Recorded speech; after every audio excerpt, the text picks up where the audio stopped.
For years, a woman has displayed a small memorial on her property, honoring those who serve. However, the city went after her, demanding that she remove the obsolete statue or pay a $500 daily fine. Unfortunately for them, she found a way to hit them back. In 2011, Lee Gardella Wood and her family moved onto a property in Winthrop Harbor, Illinois. The quaint piece of land belonged to the Spring Bluff Elementary School until it shut down the same year. Excitedly, the family went to work on the property but wanted to keep the original feel. Along with leaving the old elementary school sign, the family decided to preserve a small memorial dedicated to those who serve and lost their lives due to the September 11th terror attacks. No bigger than a large headstone, the boulder reads, "We shall never forget," and lists the memorial's various donors. Years after buying the property, Gardella Wood received an unexpected letter in the mail.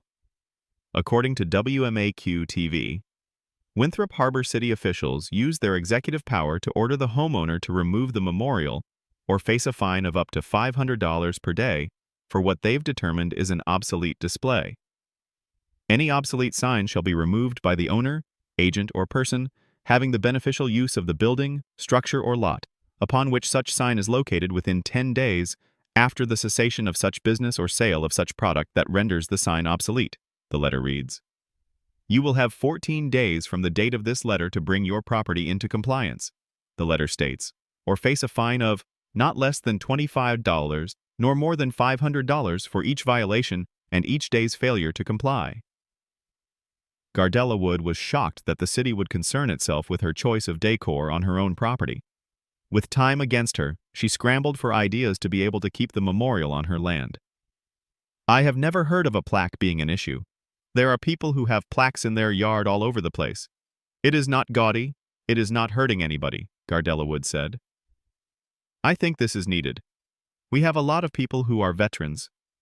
By the village wanting it gone, it hurts. People come here and reflect or to get away. Incredibly, it didn't take long for the clever woman to come up with a plan to fight back against the city's overreach. Lee Gardella Wood immediately gathered supportive veterans and headed to the local media with her issue. Soon she had the attention of not only the entire community, but also the city officials. I don't know what to think because I don't understand what they are thinking, she said of the village. I don't understand how a community that is so close, that they would find a plaque or memorial obsolete. Within days, there was such a backlash against the city that Mayor Dr. Michael A. Bruno was forced to address the issue publicly. In a twist of fate, the mayor sincerely apologized to Gardella Wood and confirmed that she would be allowed to keep the memorial without fear of fines. Corrective action taken by the owner now confirms to us that the site does continue to serve as an active 911 memorial, and therefore the sign is not obsolete as defined by the Village Sign Code Ordinance. Based on this information, the sign does not have to be removed, Mayor Bruno said in a statement. To the extent that any misunderstanding of the actions taken to address the described property maintenance issues may have offended those who are or have served our country, it was not our intent, and we sincerely apologize. Gardella Wood was relieved at the mayor's intervention but adds that the memorial never should have been questioned in the first place. She pointed out the importance of honoring those who lost their lives or loved ones on that tragic day, and vowed that she will keep the display as long as possible. People worked really hard to have that put there. People died on 9/11, Gardella Wood continued. It's not something we can just forget. The victory comes after a lengthy battle with city officials. Gardella Wood explained that they have been trying to remove the memorial from her property for over a year but were reluctant to do so.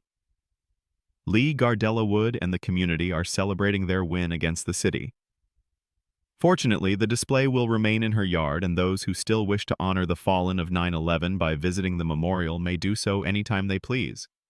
Still, it's disturbing to see government officials injecting themselves into the private lives of the citizens they're supposed to be serving, especially when they should have bigger issues to resolve. The controversy quickly caught the attention of local news outlets, sparking widespread debate about government overreach and private property rights.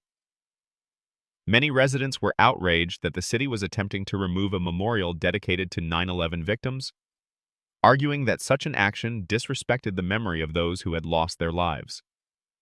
Some even questioned whether city officials were selectively enforcing ordinances, pointing out other long-standing memorials and plaques that had never been targeted. As word spread, local veterans organizations and first responders stepped forward in support of Gardella Wood.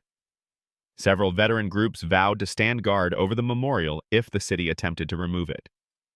Firefighters and police officers who had worked tirelessly during 9/11 also expressed their disappointment in the city's actions, stating that memorials like Gardella Woods served as an important reminder of the sacrifices made that day. Community members took to social media to voice their frustrations, calling on city leaders to rescind the order immediately. Online petitions were launched, gathering thousands of signatures in just a matter of days. Some residents even suggested organizing a protest at City Hall to demand accountability for the attempted removal. In response to the backlash, a city council meeting was held where dozens of residents voiced their concerns. Many accused the city of prioritizing bureaucratic regulations over the wishes of the people they served. Others demanded that city officials explain why they had labeled the memorial as obsolete, despite its ongoing significance to the community. Following the mayor's statement, city officials scrambled to reassure the public that there was no ill intent behind the initial order. However, many residents remained skeptical, with some demanding that the city revise its ordinance to prevent similar incidents from happening in the future.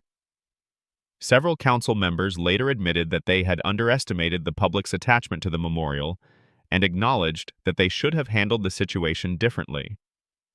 Gardella Wood, though relieved by the outcome, remained cautious.